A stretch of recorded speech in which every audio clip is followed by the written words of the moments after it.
सीधा आसीगले देखिए गोटे धला कोठा देखा सीधा पलि आसतु जो रास्ता एंड एबे जो आलोचना चक्रटी अनुष्ठित हेब यार विषय वस्तुटी होची माँ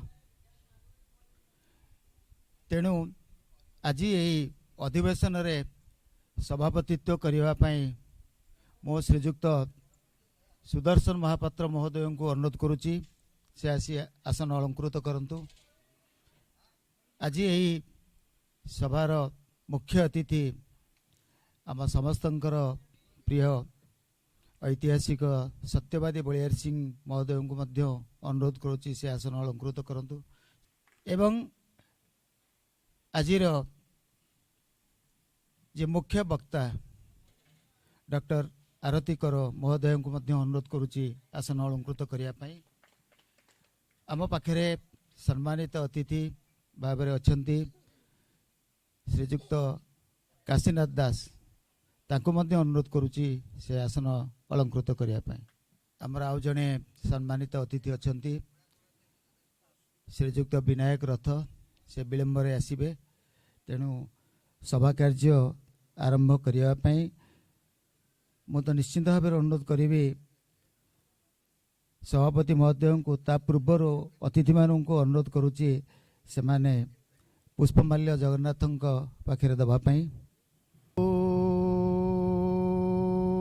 दीपं ज्योति परम ब्रह्म दीपम ज्योति दनार्दन दीपम ज्योति हरमे पाप आत्मा दीप नमस्तुते जगन्नाथ चतुर्भुज शंख चक्र गदा पद्म दीनर बंधु आर्तहारी नीलाद्रिश दारु ब्रह्म चक्र आखि पद्म मुख भावग्राही नारायण नमस्तुभ्यं कल्की रूपं रक्षं मां श्री जगन्नाथ।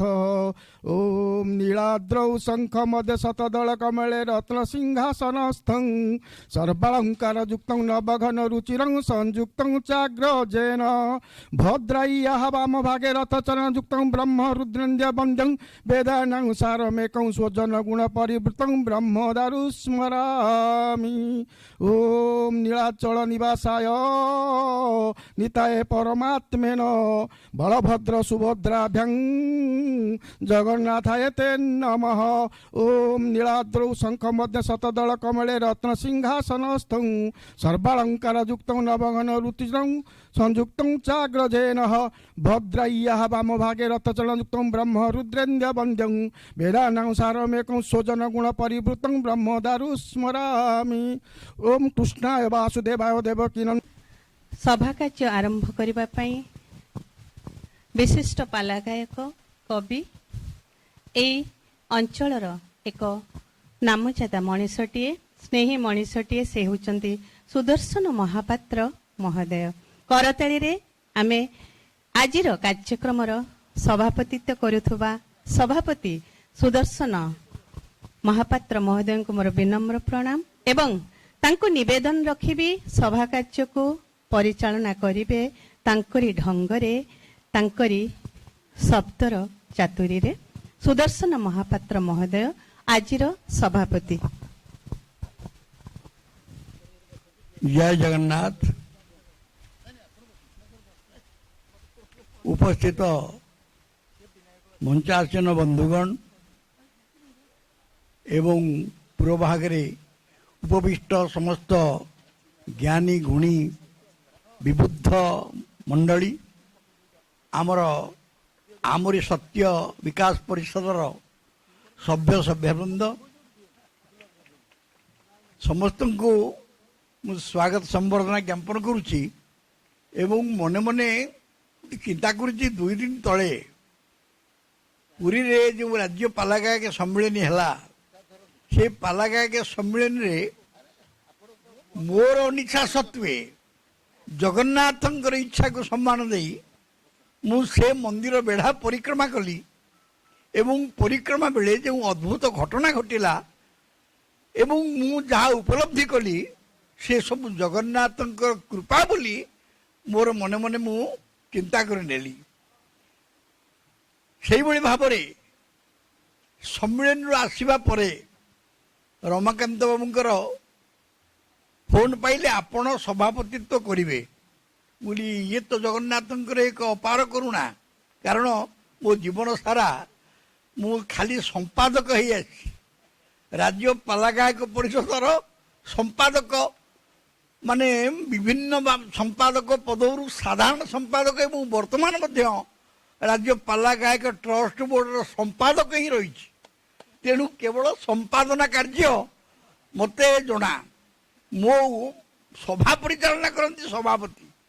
ମୁଁ ସଭା ପରିଚାଳନା ସଭାପତିଙ୍କ ଠାରୁ ଦେଖେ ଏବଂ ଅନୁଭବରେ ଆଣେ ଯେ ମୁଁ ଏତେ ମୋର ମାନେ ଗୋଟେ ହେଇଗଲା, ଗୋଟେ ଏତେ ସୋପାନ ପରିବର୍ତ୍ତନ ହେଇଗଲା। ମୁଁ ଉନ୍ନତ ସୋପାନକୁ ଚାଲିଗଲି, ଯେଉଁଠି ମୁଁ ଆସି ଦେଖିଲା ବେଳକୁ ମୁଁ ଯାହାକୁ ମୋ ସଭାକୁ ସଭାପତିତ୍ୱ କରିବା ପାଇଁ ନିମନ୍ତ୍ରଣ କରେ ସେ ମହାଶୟ ଐତିହାସିକ ସତ୍ୟବାଦୀ ବଳିଆର ସିଂ ମହୋଦୟ, ଇଏ ମୋ ପାଖରେ ମୁଖ୍ୟ ଅତିଥି, ମୁଁ ତାଙ୍କର ସଭାପତି। ତେଣୁ ୟାଠାରୁ ବଳି ବିଚିତ୍ର କଥା, ଏ ସବୁ ସେଇ ବିଚିତ୍ର କର୍ମାଙ୍କ ଲୀଳା। ତେଣୁ ଆଜିର ଏ ସଭା ମୁଁ ତାଙ୍କରି ଉଦ୍ଦେଶ୍ୟରେ ସମର୍ପଣ କରିଦେଉଛି। ସେ ହେଉଛନ୍ତି ସବୁଠାରୁ ବଳିଆର ଠାକୁର। ଆଉ ବର୍ତ୍ତମାନ ଯେତେବେଳେ ଆସନରେ ଉପବିଷ୍ଟ ହେଲାଣି, କାର୍ଯ୍ୟ ତ ପରିଚାଳନା କରିବାକୁ ବାଧ୍ୟ। ସିଏ ଭଲ ହଉ ବା ମନ୍ଦ ହଉ, ଯାହା ଈଶ୍ୱରଙ୍କର ଇଚ୍ଛା ଥିବ। ତେବେ ବର୍ତ୍ତମାନ ଏ ସଭା କାର୍ଯ୍ୟ ଆରମ୍ଭ ପୂର୍ବରୁ ଅତିଥି ପରିଚୟ ଦେବା ପାଇଁ ମୁଁ ପଣ୍ଡିତ ରମାକାନ୍ତ ମିଶ୍ର, ଯିଏ ଆମର ମୁଖ୍ୟ ଆଲୋଚକ ପ୍ରାୟତଃ ଥାନ୍ତି ସବୁବେଳେ, ଏବଂ ଆମରି ସତ୍ୟ ବିକାଶ ପରିଷଦର ଜଣେ ଦିଗ୍ଦ୍ରଷ୍ଟା ସଭ୍ୟ। ତେଣୁ ତାଙ୍କୁ ନିବେଦନ କରୁଛି ସେ ଅତିଥି ପରିଚୟ ପ୍ରଦାନ କରି ଆମକୁ ଧନ୍ୟ କରନ୍ତୁ। ଜୟ ଜଗନ୍ନାଥ।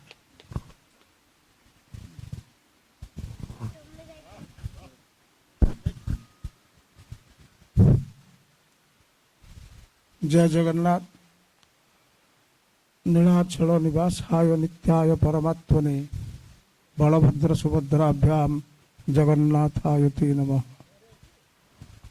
आमरी सत्य जोगदेला दिन ठारू जिते गुड़िए मीटिंग होती अतिथि परिचय प्रदान करवा मो भाग्य केतले पड़ नाला। मु अलग काम रहे।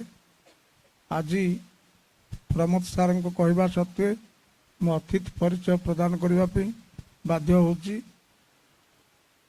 तेणु आपण माने जो माने कार्यक्रम रे जोग देइचंती, आम कॉलोनी रो, आम साई रो एवं मोर सांगसाथी जो मान को डाकी किए कौटू आसी आहरी मध्य किए आसुंच लेट आसिक पहुँचे समस्त को आमरी सत्य विकास परिषद तरफ मु स्वागत अभिनंदन ज्ञापन करुच्ची। प्रथम द्वितीय कथा, एठी जो अतिथि माने उपस्थित अछंती एमाने आम मान भितर कई अजणा नुहंती, समस्ते जनाशुणा। तेबे मु टिके कहबी आउ टिके भल भाव कहीदेवी परिचय टिके। मोर डाहाण पटे जी बसिचंती सीए आज आमर मुख्य वक्ता, तांख ना होची डॉक्टर आरती कर। तांख बापा जड़े विशिष्ट पाला गायक थे ओडिशार। तांख ना होची नारायण चंद्र कर। मात्र 56 वर्ष बयस सी दिवंगत हो गले। से नारायण चंद्रंकर ये होचंती कन्या। भुवनेश्वर गोटे इंग्लिश मीडियम कॉलेज रे पोस्ट ग्रेजुएट विभाग रे ये होचंती ओडिया अध्यापिका अवसर प्राप्त एवं जड़े भल वक्ता। ये है तांकर परिचय। आहुरी अन्य कथा अच्छी मु कहवा को जाऊनी। तापरे मध्यभाग जे बसचंती हलदिया गामचा କାନ୍ଧରେ ପକେଇକିରି ଆଙ୍କୁ ତ ଆପଣ ବାଟରେ ଘାଟରେ ସବୁଠି ଦେଖୁଥିବେ। ଇଏ ହଉଛନ୍ତି ପାଲା ଜଗତର ଜଣେ ମାନେ ବଳିଷ୍ଠ ପ୍ରତିଭା।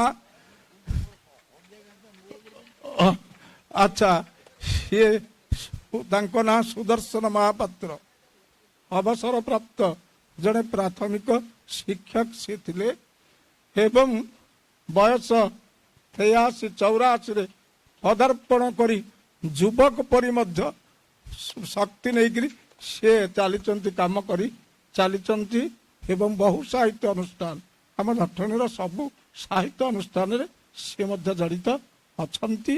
ସେ ହେଉଛନ୍ତି ଶ୍ରୀଯୁକ୍ତ ସୁଦର୍ଶନ ମହାପାତ୍ର। ତାଙ୍କ ଆରପଟେ ଯିଏ ବସିଛନ୍ତି ତାଙ୍କର ନାମ ହେଉଛି ଶ୍ରୀଯୁକ୍ତ ସତ୍ୟବାଦୀ ବଳିଆର ସିଂହ। ତାଙ୍କ ପୂର୍ବରୁ ସାର୍ କହିଦେଇଛନ୍ତି, ସେ ନାଁଟା ମୁଁ ଲଗେଇଲିନି, ମୋ କଥା ଭିତରେ କହିବାର ଅଛି। ଐତିହାସିକ ସତ୍ୟବାଦୀ ବଳିଆର ସିଂହ। ଆମର ଯେଉଁମାନେ ଇତିହାସ ଲେଖନ୍ତି ଆ ଭିତରେ ଗୋଟେ ମିଛ କଥା ରହିଯାଇଥାଏ। ଏଗୁଡ଼ାକ ପଢ଼ିକିରି ତାର ସତ୍ୟକୁ ଯିଏ ବଦତି, ତାର ସତ୍ୟଟାକୁ ସେ ଉଦ୍ଘାଟନ କରୁଛନ୍ତି, ହେଉଛନ୍ତି ସତ୍ୟବାଦୀ। ଇତିହାସ ଭିତରେ ସବୁ ଦୋଷ ତ୍ରୁଟି ଭୁଲ ଭଟକା ରହିଛି, ମିଛ କଥା ରହିଛି, ସତ୍ୟକୁ ଉଦ୍ଘାଟନ କରି ବଳିଆର ହେଉଛନ୍ତି ସିଂହ ବଳିଆ, ସେ ହେଉଛନ୍ତି ସତ୍ୟବାଦୀ ବଳିଆର ସିଂହ। ସିଏ ବି ଜଣେ ଶିକ୍ଷକ ଥିଲେ, ଉଚ୍ଚ ବିଦ୍ୟାଳୟରେ ହାଇସ୍କୁଲରେ ଥିଲେ। ସିଏ ଅବସର ଗ୍ରହଣ କରିଛନ୍ତି। ବହୁ ସଭା ସମିତିରେ ସାରଙ୍କ ସହିତ ଆମର ଭେଟଭାଟ ହେଉଛି। ତାପରେ ସେପଟକୁ ଯିଏ ବସିଛନ୍ତି ତାଙ୍କ ଡାହାଣ ପଟକୁ, ସେ ହେଉଛନ୍ତି ଶ୍ରୀଯୁକ୍ତ କାଶୀନାଥ ଦାସ। ଇଏ ବି ଗୋଟିଏ ହାଇସ୍କୁଲର ଅବସରପ୍ରାପ୍ତ ପ୍ରଧାନ ଶିକ୍ଷକ, ଜଣେ ଭଲ ବକ୍ତା, ଭଲ ପ୍ରବଚକ। ମୋର ଲୋଭ ହୁଏ ତାଙ୍କ ଗଳାଟାରେ। ଭଗବାନ ମୋତେ ସେମିତି ଗଳା ଦେଇନାହାନ୍ତି, ତାଙ୍କର ଯେଉଁ ଗଳାଟା ଅଛି ଏ ଗଳାଟା ବି ମୋର ସଦାବେଳେ ଲୋଭ। ଯଦି ଏଇଟା ଧାର ଉଧାର ମଗା ଯାଉଥାନ୍ତା ମୁଁ କେତେବେଳେ ନେଇକି ଯାଆନ୍ତି କୁଆଡ଼େ। ତେଣୁ ସୁନ୍ଦର ଗଳା, ଭଲ ପ୍ରବଚକ, ଭଲ ବକ୍ତା, ଜଣେ ଅବସରପ୍ରାପ୍ତ ଉଚ୍ଚ ବିଦ୍ୟାଳୟର ପ୍ରଧାନ ଶିକ୍ଷକ, ସେ ହେଉଛନ୍ତି ଶ୍ରୀଯୁକ୍ତ କାଶୀନାଥ ଦାସ। ଏହିପରି ଭାବରେ ଅତିଥିମାନଙ୍କୁ ପାଇ ଆମେ ଆଜି ଗର୍ବିତ, ନିଜକୁ ଧନ୍ୟ ମନେ କରୁଛୁ। ଆଉ ଟିକିଏ ସୂଚନା ମୁଁ ଦେବି। ଆଜି ହେଉଛି ସ୍ୱାମୀ ବିବେକାନନ୍ଦଙ୍କର ଜନ୍ମ ଦିବସ। ଏ ବିବେକାନନ୍ଦଙ୍କର ଏ ଜନ୍ମ ଦିବସରେ ବିବେକାନନ୍ଦଙ୍କ ଉପରେ ଆଲୋଚନା ହବାର କଥା। ଯେହେତୁ ଏଇଟା ଗୋଟେ ଶ୍ରାଦ୍ଧ ଉତ୍ସବରେ ପାଳିତ ହେଉଛି, ତେଣୁ ସାରେ କହିଲେ ଏଇଠି ଟପିକର ନାଁ ରହିବ ମା। ମା ବୋଲି ଆମେ ବିଷୟର ନାମକରଣ ରଖିବା। ବିବେକାନନ୍ଦଙ୍କ ଗୁରୁ ଯିଏ ଥିଲେ ଆମର ରାମକୃଷ୍ଣ ପରମହଂସ, ସିଏ ବି ମାଙ୍କର ପରମ ଭକ୍ତ। ତେଣୁ ମା କହିଲେ ସମସ୍ତଙ୍କୁ ବୁଝେଇବ। ମା ଅଲଗା, ମାତା ଅଲଗା। ମା କିଏ, ମାତା କିଏ? ସଂସ୍କୃତରେ ମା ଶବ୍ଦଟା ସଂସ୍କୃତରେ ଅଛି, ମାଟା ଓଡ଼ିଆ ଶବ୍ଦ ନୁହେଁ। ଇନ୍ଦିରା ଲୋକମାତା ମା କ୍ଷୀରାବ୍ଧିତ ନୟା ରମା। ତେଣୁ ମା କେବଳ ଲକ୍ଷ୍ମୀଙ୍କୁ କୁହାଯାଏ। ଆମେ ଦୁର୍ଗାଙ୍କୁ, ପାର୍ବତୀଙ୍କୁ, ଅନ୍ୟାନ୍ୟ ଦେବୀମାନଙ୍କୁ ମଧ୍ୟ ମା ବୋଲି କହୁଛେ, ସେମାନେ ଲକ୍ଷ୍ମୀଙ୍କର ଅଂଶ ସ୍ୱରୂପ। କିନ୍ତୁ ମା ନାଁଟା ଲକ୍ଷ୍ମୀଙ୍କ ପର୍ଯ୍ୟାୟରେ ଅଛି। ମା ନାଁଟା ଅନ୍ୟ କୌଣସି ଦେବୀଙ୍କ ପର୍ଯ୍ୟାୟ ଭିତରେ ନାହିଁ। ସଂସ୍କୃତରେ ଇଏ ହେଉଛି ମା ନାଁ। ଏ ଯୋଉ ମାଥା, ଏ ମାଥାଟା କ'ଣ? ମା ଅଲଗା, ମାତା ଅଲଗା। ଏଇଟା ମା ଧାତୁ। ଆମର ପଣ୍ଡିତ ବସିଛନ୍ତି ବାସୁଦେବ ସାର୍ ଏବଂ ଆମର ପଦ୍ମନାଭ ସାର୍ କୁଆଡ଼େ ପଳେଇଲେ ନା କ'ଣ? ଆସିବେ। ତେଣୁ ମା ଶବ୍ଦ, ମା ଧାତୁ ତୃ ପ୍ରତ୍ୟୟ, ମାପଶିଳା। ସେ ମାପ କରେ, ତାକୁ ମା କହନ୍ତି। କ'ଣ ମାପେ? ଆଜି ପିଲାଟିଏ ଜନ୍ମ ହେଲା, କାଲିକି କେଡ଼ିଟିଏ ହେଲାଣି, ଆ ପରଦିନ କେଡ଼ିଟେ। ଆର ବୟସ, ଆର ବିଦ୍ୟା, ଆର ବୁଦ୍ଧି, आर खाद्यपेय शरीर पुष्टता जे प्रतिदिन दिनकू दिन मापी मापी मापी मापी ताकू बढ़ाए से हूँ माता। तेणु माँ अलगा माता अलगा मु तो भाषण देवाई ना केवल ये कहीदे आपण मैंने माँ मैंने समस्ते बसी आमरी क्षेत्र बहुत परिषद अच्छा माँ मैंने अच्छा मु कहि ए जुगे माँ अच्छा माँ ना ए जुगे माँ ना या माने कौन शिशु जन्म होना शिशु जन्म होती किंतु माँ ना मम्मी अच्छा मामा अच्छा मम अच्छा माँ ना ताले मामा किए हमें हिंदी रे मामा बोले मामू को बुझू चंदा मामा जन मामू दुर्योधन शकुनी कौन कहला मामा श्री मामा कहले मामू अरे बोऊ जे जन्म देइछि हमें ताकू कहबा मामा आगु मामू बोली कहबा है एकाथरे भाई भौणी दी जन को गला बोऊ को पाइबो भाई की पाइबो मामा शब्दर अर्थटा से तो मामा गला आउ आमे जोड़ा कहूँ मम मम्मी इथर कौन अर्थ अच्छे ये आमे ओडिया अस्मिता को किमिति बंचे आमे माँ बोऊ डाक को छाड़ू बोऊ डाकटा पवित्र किंतु बोऊ डाकटा ठीक नुहे कहीं मुझे कहीदे ये कहीकि बंद कर दी बोऊ डाकटा कौट आसला संस्कृत है बधु बधु अपभ्रष्ट बोहू बोहू है बोऊ जिते बड़े नुआ झीटी बह घर को आसूची संस्कृत आम पूरे कहते बधू बधू घर को आसला पर शाशु शशुर कहले बोहू साई पड़िशा कहले बोहू समस्ते बोहू बोली डाकिले तेणु तार जो पिलाटी जन्म है डाकिला बोहू तेणु बोहूटा को अपभ्रष्ट कर कौन डाकिला बोहू बोली डाकिला तेणु गोटे जन्म हवा पिला आ माँ को बोहू कहीं डाक बोहू डाक भी ठीक नुहे बोहू रु बोहू होडाक ठीक नुह किंतु आम पानी पवन आम शरीर भितर डाक पूरा मिसी जाइए से माँ हो कि बोहू हो ये डाक आज ना से आम आज सब्जेक्ट रखीचु माँ एपाई आमर जो अतिथि मैंने आसी आउ जन अतिथि बाहर सी टिके डिस्टर्ब होगा डेट एपट सेपट होगा आस भुवनेश्वर तेणु सी आपण मानक अधिक शुणेबे हेतिक सूचना देली अतिथि मानकर परिचय देली त्रुटि थिले क्षमा करेंगे। जय जगन्नाथ। धन्यवाद रमाकांत बाबू। अतिथि परिचय छल से मार मध्य व्याख्या करने पछी ना तेरे एजेंडा अनुसार स्वागत भाषण दवापाई डॉक्टर प्रमोद चंद्र दास महोदय को निवेदन करी तेणु डॉक्टर प्रमोद बाबू अतिथि परिचय प्रदान कले आमे समस्ते खुशी हो।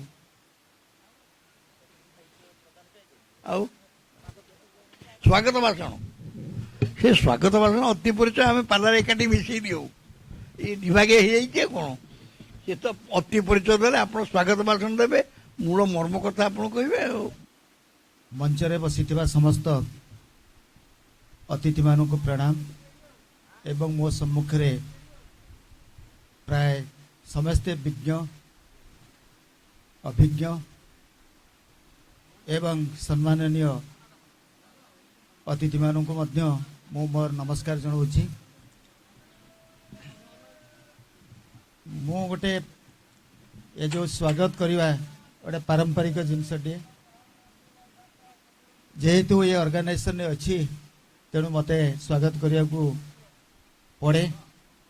यही स्वागत करने अवसर में मुझे कहबी जे वास्तविक आपण माने जो माने आमर सत्य को भल पाउचंती प्रति मासरे कार्यक्रमटे करूचंती एवं सही कार्यक्रम यूट्यूब माध्यम रे अनेक लोकों पाखरे पहुंचुची तार श्रेय केवल आमरी सत्य विकास परिषदर जो माने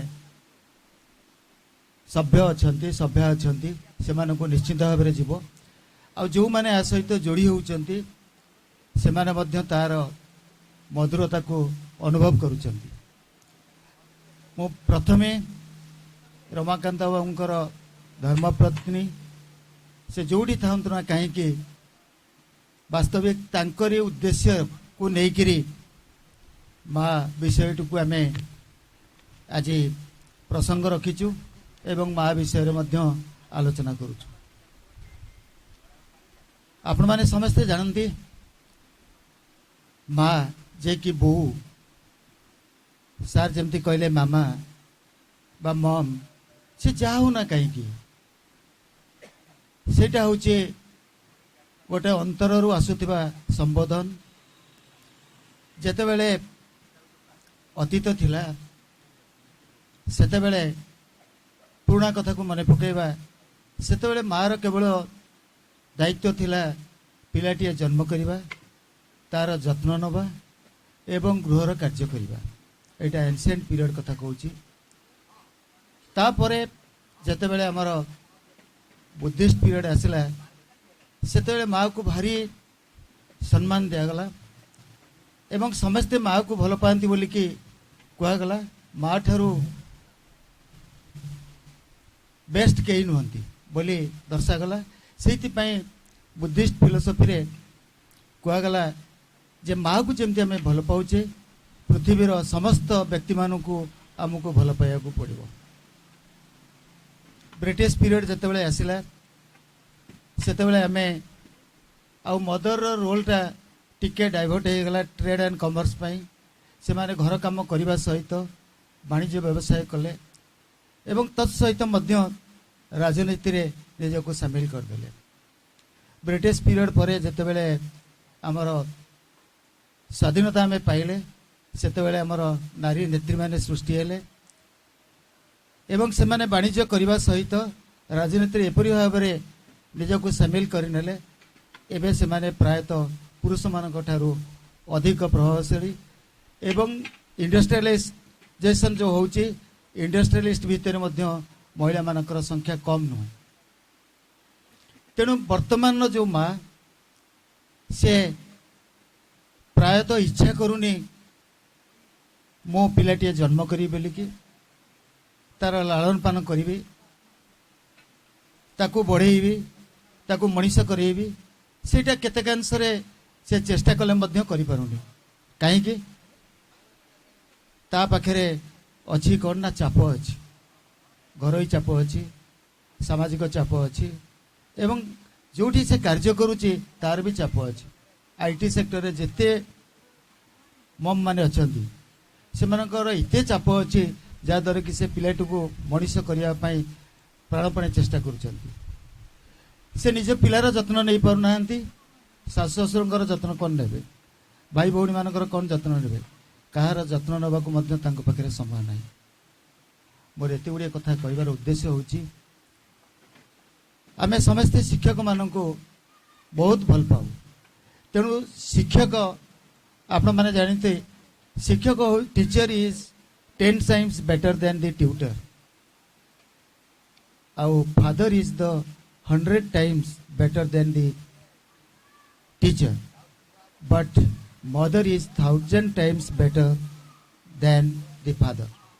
बापा ठारू 1000 गुण से बड़ मार गुण को आम मापी पारिबा नहीं किंतु आजिर माँ गोटे गोटे पिलाटिए जन्म करुचंती से माने केतेबेले कोठी रहउचंती कौन करुचंती भल हो पारंती बा खराब हो पारंती किंतु माँ होची गोटे सुंदर झरणा जेतेबेले आमे कौन सी गोटे झरणा देखू सेतेबेले पानी जेतेबेले तळू तळ आसे अत्यंत ठंडा पानी आसे कोमल पानी आसे तार स्पर्श आमको बहुत आनंद दिए सेमती मार स्नेह मार श्रद्धा मार जो भल पाइबा ताकू आम मापी पारिबा नहीं से केबे खोजे ना मो पुओ ठारू कौन आशा करी तेणु यही परिस्थिति रे मु एति कहबी जो माँ तार हृदयर सबकि स्नेह ममता को ता पिला प्रति ढाली देइछि से माँ को जेतेबेले ता पुओटी अवहेला करे से केवल कबाट कण रे लुचि रही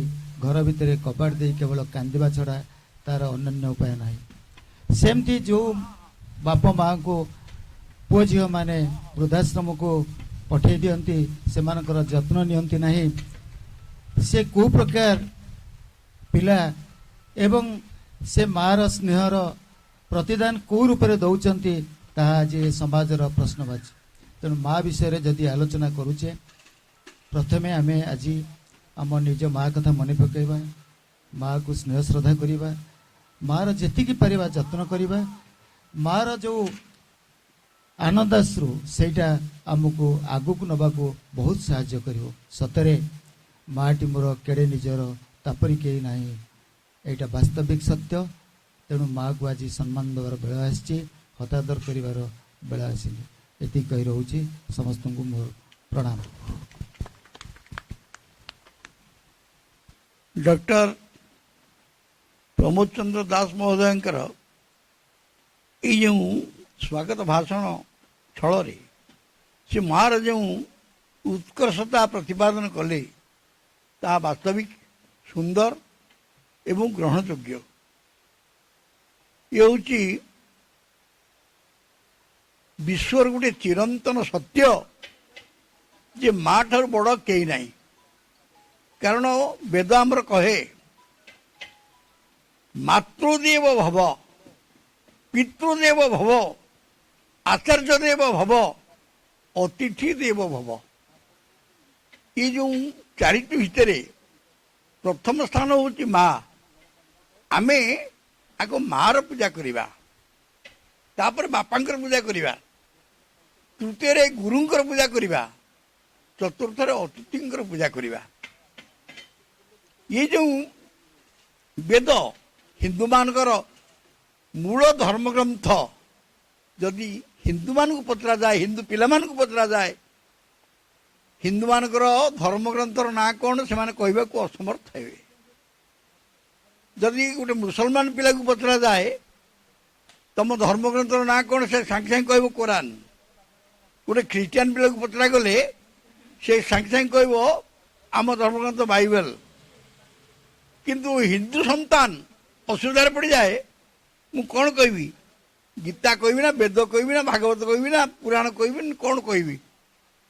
तेणु समस्त हिंदू मानकर जानिबा उचित एवं से तांकर पिला मानकु ए संस्कार दबा उचित जे वेद आमर प्राचीन धर्मग्रंथ ताकू जड़े कहीं कहनी कि लिखिदेनी। अनेक मुनि ऋषि मानकर निःसृत मुखवाक्य शुणी शुणी काल काल धरी लोके मन रखिछन्ति। से हूँ वेद, से कहुई मातृदेव भव। तेणु माँ ठार बड़ प्रकृत कहीं ना। शीर्षकटी आज बहुत उपादेय। माँ नाम महिमा गिरी हिमाचले शत शताब्दीर तुषार उज्ज्वले। ये पृथ्वी रे सर्वश्रेष्ठ उच्चतम पर्वत हूँ हिमालय। से हिमालय ठार मध्य अधिक गरियान मार महिमा, मार ना। एवं से आम आज जो विषय वस्तु रखीचे ए संपर्क में आलोचना करा जाउची। वर्तमान सम्मानित अतिथि भाव में आसन ग्रहण करिसेंती आमर काशीनाथ बाबू। मु पूर्व मीटिंग रे सुनिची आमर जो नागेश्वर अंकटी जो मीटिंग होउतला से मीटिंग रे तांकर भाषण रे मु अत्यंत प्रीत होईची एवं सेथिबाई मु ताकू धन्यवाद जनईची।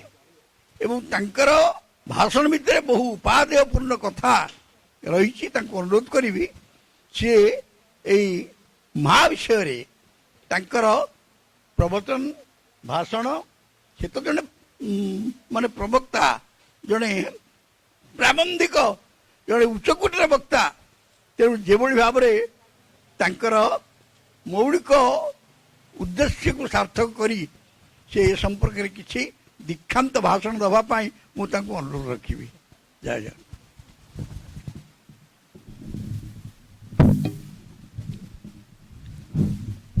जननी जन्मभूमिश्च स्वर्गादपि गरियसी। जगन्नाथ स्वामी नयन पथगामी भव तुमी उत्कलर आराध्य ठाकुर 4.5 कोटी ओडियांकर मौड़मणि आम विश्वर विस्मय ठाकुर और भारतर राष्ट्रीय देवता जगतर नाथ जगन्नाथ को मु सर्वाग्य प्रणिपात जनाऊँगी। पूज्य आजिर सभापति महोदय वरेण्य समस्त मंचासीन अतिथिवृंद सभा सामना बसी समस्त माँ बापा मानू मोर भूमिष्ठ प्रणाम। आजिर जो प्रसंग विषय होची माँ से संक्रांत रे दुई पद कहिबार जो सौभाग्य मते देइछंती मु प्रमोद सार पाखरे कृतज्ञता ज्ञापन करुची। प्रकृति रे ए संसार रे भारतीय दर्शन जदि आपण मान अनुध्यान करिवे जगन्नाथ संस्कृति अनुध्यान करिवे ताहाले प्रथमे आमे मांकर कथा को पाउचे। प्रथमे भारतीय धर्म ग्रंथ वेद आमको कहंती जे नारीटा नारी नुहे, नारीटा नारी नुहे ताले से होचे कौन? से होछंती नारी ईश्वरी, से होछंती देवी। जहाँ कहा जाइछि जा देवी सर्वभूतेषु शक्ति रूपेण संस्थिता नमस्तस्यै नमः तस्मै नमस्तस्यै नमो नमः। वेद कहला से नारी ही नुहे, से होछंती ईश्वरी बा देवी बोली कहगला। मु आपण को जत्र नार्यस्सु पूज्यते तत्र पूज्यन्ते देवता मध्य कहि पारिबी। मु आपण मान को कहिबी जे जो कवि कवयत्री माने पूर्वरु आमको सुंदर भाव से मानकर स्वलिखित कविता मान आमको सुनेइले। सेमान होउछन्ते द्वितीय ब्रह्मा, ब्रह्मा तो सृष्टिकर्ता, सेमानको मध्य द्वितीय ब्रह्मा कहा जाए। मु आपण मान को एठी कहबी नारी होउछन्ते जने स्रष्टा। आपण माने निश्चित मो कथार एकमत हेबे जे नारी होउछन्ते जने स्रष्टा। एवं केते बेले से काली, केते बेले से दुर्गा, केते बेले पड़ी दात्री मां महालक्ष्मी। जहाँ सुंदर भाव रे आमको कहिले जे लक्ष्मी पद्मालया पद्मा कमला श्रीहरि प्रिया इंदिरा लोकमात माँ माँ बोली कुहागला लक्ष्मी माँ को से होछन्ती पड़ीदात्री। पड़ीदात्री माने कौन ना आमे सब पारिवारिक रे अच्छे संसार रे जे अन्य को खाइबा को दई आनंद पाए से होची नारी। अन्य माने खाइले से खुशी हुअन्ती एवं जे अन्य को खाइबा को दबा संगे संगे समस्ते खाई सारला पर जे खांती से होछन्ती माँ बा से होछन्ती नारी। एवं आउ गोटे कथा कहबी समस्त विवाहित बाहाघर पर जेतेले बर कन्या घर भीतर को आसंती प्रथमे किए घर भीतर को जाती कहतु आपण मान समस्ते तो बाहाई किए प्रथमे घर भीतर को जाती? नारी प्रथमे घर भीतर को जाए, घर को से संभाले, से होचे घर मुख सबु किछि। तेणु से होचे माँ। एवं ब्रह्मांकर जेतेबेले सृष्टि हैला से नारी की प्रथमे सृष्टि कले। पुराण पृष्ठा को गले गार्गी मैथिली सीता सावित्री दमयंती ठारू आरंभ करी मु अनुसया मां का कथा मध्य कहबी आपण मान का करे जे अनसुया अत्रि अनसया कथा न त्री जे त्रिगुण जे अतीत सी अत्रि एवं अनसया जार सुया नाही असया भाव जार नाही से होचंद अनसया। अनसया देखिले तांकर स्वामी प्रतिदिन गंगा स्नान करबा को जाउछंती। वृद्ध बयस केते दिन गंगा स्नान करने को जीवे माँ गंगा को सुमरणा कले कहले माँ मोर पतिदेव पाख को आपण टिके आसंतेनी आउ सबुदिन आपण पाखरे से स्नान करते। देखु गंगा देवी जने नारीर माने आग्रह को रक्षा करी तांको सतीत्व को रक्षा करी तांको कुटीर पाखर देई देकरी गंगा नदी प्रवाहित हेले से होची नारी। विवेकानंद जिते बेले जाइए पहुंची गले चिकागो सहर रे प्रथमे सेठी जो ख्रिस्टियान माने आउ धर्मावलंबी माने सब अछंती तांको गोटे सुंदर प्रश्न पचारिले कहले भारतीय माने केडे बोका। आश्चर्य हो गले विवेकानंद कहले कौन कहउछंती बोका बोली कौन कहउछ ना गोटे गोरु ठारू आपण माने क्षीर खाउछंती जार चमड़ा को आमे व्यवहार करू जार मूत्र व्यवहार करा जाए आपण तार क्षीरटा को खाउछंती। विवेकानंद कहले आपण जहाँ को गोरु कहउछंती ताहा गोरु नहीं ना से कौन ନା ସିଏ ହେଉଛନ୍ତି ଆମର ମା, ଗୋମାତା। ଗୋମାତା ସେ ଆମର ମା। କେଡ଼େ ସୁନ୍ଦର କଥା ଆପଣ ମାନେ ଶୁଣନ୍ତୁ। ମାର ଭୂମିକା ଜଗନ୍ନାଥ ସଂସ୍କୃତିରେ ଯଦି ଆମେ ଆଲୋଚନା କରିବା, ସେ ସଂସ୍କୃତିରେ ପ୍ରଥମେ ମା। ମାକୁ ଦର୍ଶନ କଲେ ଆମେ ବାପାକୁ ଦର୍ଶନ କରିବାକୁ ଯାଉଛେ। ବାଟରେ ବାଟ ମଙ୍ଗଳା ଭେଟିବା, 18 ନଳା ଏବଂ ଏଭଳି ହିସାବରେ ଆମେ ବର୍ଣ୍ଣନା କରିଛେ। ତା ଅର୍ଥ ପ୍ରଥମେ ମାଙ୍କୁ ବର୍ଣ୍ଣନା କରାଯାଏ, ମାଙ୍କୁ ଦର୍ଶନ କରାଯାଏ, ତାପରେ ପିତାଙ୍କୁ ଦର୍ଶନ କରାଯାଏ। ଯେତେବେଳେ ସେଠି ପହଞ୍ଚି ଯାଇଛନ୍ତି ରାଜା ମାନେ ମାନେ ଅବନ୍ତୀର ରାଜା ଏବଂ ତାଙ୍କ ରାଣୀ ଗୁଣ୍ଡିଚାଙ୍କୁ ଧରି, ବାଟ ତ କୋଉଆଡ଼େ ନାହିଁ ଯିବାକୁ ନା, ଚାରିଆଡ଼େ ମାନେ ଜଙ୍ଗଲ ପରିପୂର୍ଣ୍ଣ, ଅନ୍ଧାର ରାତି, କ୍ୟାମ୍ପଟେ କରିକି ସେଠି ରହିଥାନ୍ତି।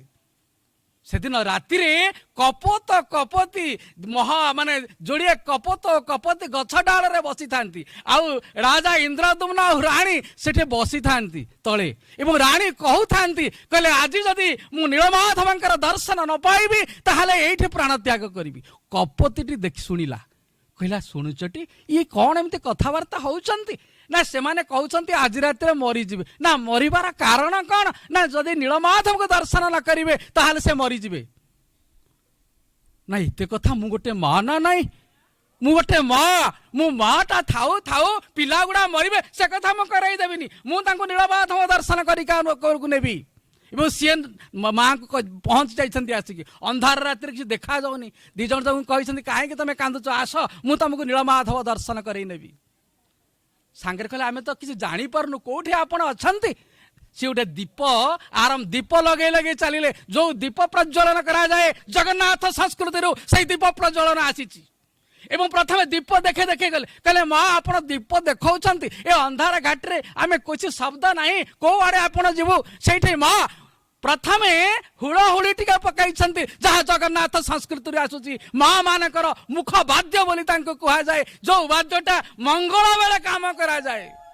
ଏଠି ମା ମାନେ ଶୁଣିଲା ପରେ ସେଇ ହୁଳହୁଳିଟା ଦିଆଯାଏ। ଜଗନ୍ନାଥ ସଂସ୍କୃତିରେ ତାହା ଆସିଛି, ଅନ୍ୟ କୋଉଠାରୁ ଆସିନାହିଁ। ତେଣୁ ଜଗନ୍ନାଥ ସଂସ୍କୃତିରୁ ମାର ସୃଷ୍ଟି। ସେଠି ମାଙ୍କୁ ଦର୍ଶନ କରାଇ ଦେଇଛନ୍ତି, ବାଟରେ ଯାଇଛନ୍ତି, ସେଠି ରାଜା ପଚାରିଛନ୍ତି, କହିଲେ ଟିକେ ପଚାରି ଦେଇଛନ୍ତି, କହିଲେ ତମେ କିଏ? ନା ମୁଁ କହିବିନି, ମୋ ସ୍ୱାମୀ ମନା କରିଛନ୍ତି, ମୁଁ ନା କହିବିନି। ନା ଆପଣ ନ କହିଲେ ନାହିଁ, ଯେଣୁ ତୁ ମୋତେ ବାଟ ମଙ୍ଗୁଳେଇ ଆଣିଲୁ, ବାଟ ମଙ୍ଗଳା ବୋଲିଣ ତୋର ନାମ ଦେଲୁ। କହିଲେ ତୁଛନ୍ତି ମା, ଯୋଉ ମାକୁ ନେଇକରି ପ୍ରଥମେ ମା, ତାପରେ ବାପା। ମାକୁ ଚିହ୍ନିଲେ ବାପକୁ ଜାଣିମୁ, ଏହା ହଉଛି ବ୍ରହ୍ମଜ୍ଞାନ କଥା। ତେଣୁ ସେଇ ଯୋଗ କୁହାଯାଉଛି, ରେ ମନୁଷ୍ୟ ତୁ କର୍ମ କରିଚାଲ, କର୍ମ କରିଚାଲ। ମାନବ ଜୀବନ ନୁହେଁ କେବଳ ବର୍ଷ ମାସ ଦିନ ଦଣ୍ଡ, କର୍ମେ ଯିଏ ନର କର୍ମ ଏକା ତାର ଜୀବନର ମାନଦଣ୍ଡ। ଗୋପବନ୍ଧୁ ଦାସ ଯାହା କହିଲେ, ମାନବ ଜନ୍ମ, କାରଣ ମନୁଙ୍କର ଋଷିଙ୍କ ଠାରୁ ଆମେ ସମସ୍ତେ ଜନ୍ମ ହେଇଛେ ବୋଲି ହଉଛେ ମା, ସମସ୍ତେ ହଉଛେ ମାନବ। ଏବଂ ସେ ମାନବ ଶରୀର ଅତି ଦୁର୍ଲଭ, ଅତି କୈବଲ, ସୁଦୁର୍ଲଭ ହରିଭକ୍ତି। ଦୁର୍ଲଭ ମନୁଷ୍ୟ ଜନ୍ମ, ସୁଦୁର୍ଲଭ ହରିଭକ୍ତି, ଅତି ଦୁର୍ଲଭ ହଉଛି ସତ୍ସଙ୍ଗ। ତେଣୁ ଭଗବାନଙ୍କ କୃପା ପାଇବାକୁ ହେଲେ ମାର ସ୍ନେହ ଦରକାର। ଜଗନ୍ନାଥ ମହାପ୍ରଭୁଙ୍କର ଯୋଉ ବଡ ଦେଉଳରେ ଯୋଉ ବାନା ଉଡୁଛି, ତାହା ପତିତ ପାବନ ବାନା, ପତିତଙ୍କୁ ଉଦ୍ଧାର କରିବା ପାଇଁ। ଏବଂ ସେ ପତିତ କିଏ? ନା ମାର କାମ। ମା ଆମକୁ ପତିତରୁ ଉଦ୍ଧାର କରିବେ। ସେ ହଉଛନ୍ତି ପ୍ରକୃତରେ ମା, ଏବଂ ଏକାଧାରରେ ଦୁର୍ଗା, ଏକାଧାରରେ କାଳୀ, ଏକାଧାରରେ ସେ ହଉଛନ୍ତି ପଡ଼ିଦାତ୍ରୀ ମା। ସେଇ ମାଙ୍କ ପାଇଁ ଆଜିର ଆୟୋଜନ। ପ୍ରକୃତିରେ ଯାହା 2ଟି କଥା କହିଯାଉଛି, ସତ୍ୟ ଯୁଗରେ ମୁଁ ଅନେକ ମନୁ ଶତ୍ରୁପାଙ୍କ କଥା କହିବି। ଏବଂ ଆପଣମାନେ ସତ୍ୟ ଯୁଗରେ ପ୍ରହ୍ଲାଦକୁ ଜନ୍ମ କରିଥିଲେ। ହିରଣ୍ୟକଶ୍ୟପ ଏବଂ ତାଙ୍କର ସ୍ତ୍ରୀ, ତାଙ୍କର 2 ଜଣ ଯେତେବେଳେ ହିରଣ୍ୟାକ୍ଷ ଯେତେବେଳେ ଯୁଦ୍ଧରେ ହାରି ଯାଇଛନ୍ତି, ସେ ତପସ୍ୟା କରିବାକୁ ପଳେଇଛନ୍ତି।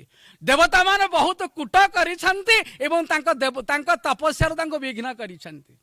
ଏବଂ ବିଘ୍ନ ସରିଲା ପରେ ପଳେଇ ଆସିଛନ୍ତି, ଘରକୁ ପଳେଇ ଆସିଛନ୍ତି। ରାଣୀଙ୍କ ପାଖରେ ଆସିକି ପହଞ୍ଚି ଯାଇଛନ୍ତି। ରାଣୀକି କହିଛନ୍ତି, ରାଣୀ ଚିନ୍ତା କରିଛନ୍ତି, ରାତି ଅଧରେ କଣ ଫେରି ଆସିଲ, କଣ ଅସୁବିଧା ହେଲା କି? ନାଇଁ, ଦେବତା ମାନେ ମତେ ହଇରାଣ କଲେ। ନା କଣ ଅସୁବିଧା କଲେ? ନା ସେମାନେ ମୁଁ ଯେତେ ତପସ୍ୟା କଲି ସବୁ ତପସ୍ୟା ମୋର ବିଘ୍ନ କରିଦେଇଛନ୍ତି। ନା କଣ ବିଘ୍ନ କରିଦେଲେ? ନା ହଁ, ତାଙ୍କୁ କୋଳରେ ମାନେ କୟାଧୁଙ୍କୁ ସେ କୋଳରେ ଧରିଛନ୍ତି। କୟାଧୁ ପଚାରୁଛନ୍ତି ସେ ଦେବତାଙ୍କୁ ତମେ ଦେଖିଛ? ନା ନାଇଁ ମୁଁ କାହାକୁ ଦେଖିଲେନି, କିନ୍ତୁ ଭଗବାନଙ୍କୁ ଦେଖିଛି। ନା କୋଉ ଭଗବାନ ସିଏ? ନା ନାରାୟଣ ଭଗବାନଙ୍କୁ ଦେଖିଛି। ନା ଆପଣ ନାରାୟଣକୁ ଦେଖିଛନ୍ତି? ନା ହଁ ମୁଁ ନାରାୟଣକୁ ଦେଖିଛି। କୟାଧୁ ଚିନ୍ତା କରୁଛି ଯାହି ହଉ ମୋ ସ୍ୱାମୀ ଦିଥର ଆଜି ନାରାୟଣଙ୍କ ନାଁ ଧରିଲେଣି। ନା ସେ ନାରାୟଣଙ୍କ ରୂପ କେମିତି? ନା ନାରାୟଣଙ୍କ ରୂପ ଶୁଣିବୁ। କରେ ମକର କୁଣ୍ଡଳ ଝଟକେ ଗଣ୍ଡମଣ୍ଡଳ ମସ୍ତକରେ ମଣିମୟ ମୁକୁତା ଝରେ। କହିଲେ ସିଏ ଏଇଭଳି ଭଗବାନ କରେ ମାନେ ମକର କୁଣ୍ଡଳ ଝଟକେ ଗଣ୍ଡମଣ୍ଡଳ ମସ୍ତକରେ ମଣିମୟ ମୁକୁତ, ସୁନ୍ଦର ଭାବରେ ଭଗବାନଙ୍କର ରୂପ। ଚିନ୍ତା କରୁଛି ଜଣେ ନାରୀ, ଚିନ୍ତା କରୁଛି ଯାଇ ମୋ ସ୍ୱାମୀ ଭଗବାନଙ୍କର ରୂପ ଆଜି ମତେ ଦର୍ଶନ କରେଇଦେଲେଣି, ସାକ୍ଷାତ ଦର୍ଶନ। ନା ଆଉ କଣ ଦେଖିଲ? ନା ଭଗବାନଙ୍କର ରୂପ, ବୈଜନ୍ତ ମାଳା, କର୍ଣ୍ଣରେ ମକର କୁଣ୍ଡଳ, ଆଉ ଗୋଡରେ ତାଙ୍କର ସୁବର୍ଣ୍ଣର ନୂପୁର ସୁନ୍ଦର ଭାବରେ ଦେଖା ଯାଉଛନ୍ତି। କହିଲା ମୋ ସ୍ୱାମୀ ଆଜି ଯାହି ଭଗବାନଙ୍କର ନାରାୟଣଙ୍କ ନାଁ ଧରିଲେଣି। ସେଇଦିନ ରାତିରେ ତାଙ୍କର ମିଳନ ହେଇଛି। ନାରୀ ଆଉ ପ୍ରକୃତି ଆଉ ପୁରୁଷଙ୍କର ଯୋଉ ମିଳନ ହୁଏ, ସେଇ ମିଳନରୁ ଜନ୍ମ ହେଇଛନ୍ତି ପ୍ରହ୍ଲାଦ। ଦେଖନ୍ତୁ ପ୍ରହ୍ଲାଦ ଜଣେ ମା କଣ କରି ନ ପାରେ, ଭଗବାନଙ୍କ ନାମ ଉଚ୍ଚାରଣ କରି ପ୍ରହ୍ଲାଦ ଧ୍ରୁବ ଭଳିଆ ଜଣେ ମା, ଜଣେ ଭକ୍ତକୁ ସେ ଜନ୍ମ ଦେଇପାରେ। ତେଣୁ ସେଇ ମା ଆମର ଚିର ବନ୍ଦନୀୟ। ସେଇ ମା ସମୁଦ୍ର ଠାରୁ ବହୁତ ବଡ, ଆକାଶ ଠାରୁ ଆହୁରି ବଡ। ତା ନାଁରେ ଏତେ ମାଧୁର୍ଯ୍ୟତା ଅଛି, ତାହା ଭାଷାରେ କେହି ବର୍ଣ୍ଣନା କରିପାରିବେ ନାହିଁ। ସେଇ ମାଙ୍କୁ କୋଟି କୋଟି ଦଣ୍ଡବତ ଜଣେଇ ଆଜିର ଏଇ କ୍ଷୁଦ୍ର ବକ୍ତବ୍ୟକୁ ମୁଁ ଆପଣ ମାନଙ୍କୁ ରଖୁଛି। ଆପରେ ବହୁତ ବକ୍ତବ୍ୟ ଅଛନ୍ତି, ବକ୍ତା ଅଛନ୍ତି। କୟାଧୁ କୟାଧୁ କହିଛି ତ ଭିତରେ ଆଜ୍ଞା।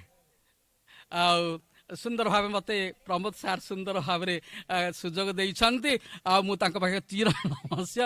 ଆଉ ସମସ୍ତଙ୍କ ପାଖରେ ମୁଁ ଚିର ନମସ୍ୟ। ଡକ୍ଟର ଆରତୀକର ଅଛନ୍ତି, ପ୍ରତିଦିନ ସକାଳୁ ଆରତୀକରଙ୍କ ସାଙ୍ଗରେ ଆମର ମିଶେ। କୋଉଥିରେ? ଅନଲାଇନରେ। ସିଏ ପଦ କହୁଥିବେ, ମୁଁ ପଦ ଇଆଡେ କହୁଥିବି, ଏଇଭଳି ଚାଲିଥାଏ। ଯାହା ତାଙ୍କର ଦର୍ଶନ ଆଜି ମିଳିଗଲା। ସମସ୍ତଙ୍କୁ ଦର୍ଶନ କରି ମୋର କ୍ଷୁଦ୍ର ବକ୍ତବ୍ୟ ମୁଁ ସାଙ୍ଗ କରିଛି। ଜୟ ଜଗନ୍ନାଥ, ଜୟ ମା, ଜୟ ମା। ବାରମ୍ବାର କୃତଜ୍ଞତା ଜଣେଇବି ଦାସ ମହୋଦୟ। ତାଙ୍କର ଭାଷଣ ଭିତରେ ସେ ଅନେକ ଉଦାହରଣ ଦେଇଛନ୍ତି, ଅନେକ କଥା କହିଛନ୍ତି ଏବଂ ତାକୁ ଆମେ ଅନୁଧ୍ୟାନ କଲେ ବାସ୍ତବିକ ଜାଣିବା ଯେ ବାପା ପୂର୍ବରୁ ମାର ଆଶୀର୍ବାଦ ଲାଭ କରିବା ଆମର ଏକାନ୍ତ କାମ୍ୟ। ଜଗନ୍ନାଥ ମନ୍ଦିରକୁ ଦର୍ଶନ କରିବାକୁ, ଜଗନ୍ନାଥଙ୍କୁ ଦର୍ଶନ କରିବାକୁ ଯିବା ପୂର୍ବରୁ ବାଟରେ ବାଟ ମଙ୍ଗଳା ଦେଖିବା 18 ନଡ଼ା, ଏକଥା ମଧ୍ୟ ସେ କହିଛନ୍ତି। ପ୍ରସଙ୍ଗ ଛଳରେ କିଭଳି ଭାବରେ ହିରଣ୍ୟକଶିପୁ, ତେବେ ଭଲ ଲାଗିଲା। ଆଉ ଟିକେ ଅଧିକ କହିଥିଲେ ଆହୁରି ଭଲ ଲାଗିଥାନ୍ତା।